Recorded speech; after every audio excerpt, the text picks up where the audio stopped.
I always knew I wanted to be a pro wrestler. From the first day I ever saw a tag team match, I knew this is what I wanted to do. And even as a kid, I knew if you want to make it in the world of pro wrestling, you got to wrestle at Madison Square Garden. As a 12-year-old kid, I sat in the front row as Jimmy Superfly Snuka climbed to the top of that 15-foot-high steel cage and hit the Superfly splash on Don Morocco. As a young kid, I sat in the nosebleeds when a show called WrestleMania came to the Garden for the first time. I've been here for a bunch of matches as a fan. But I really knew I made it in the wrestling business at the Royal Rumble 2000, when the Hardys and the Dudleys had the first ever tag team table match.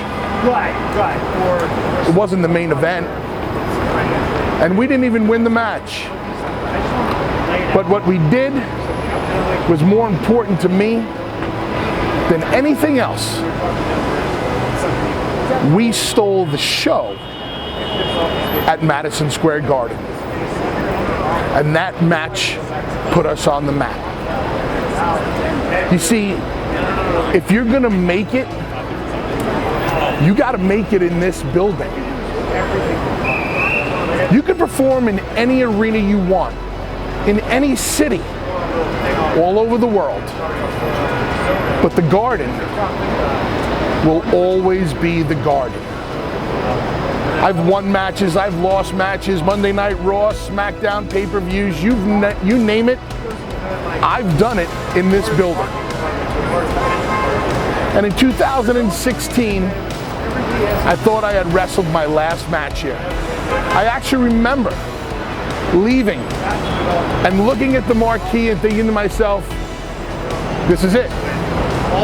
This is the last time you will ever wrestle in this building.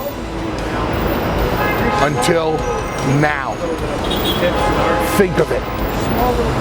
Ring of Honor and New Japan, the G1 Supercard, right here in the Mecca of all arenas all over the world. Do you know who I am?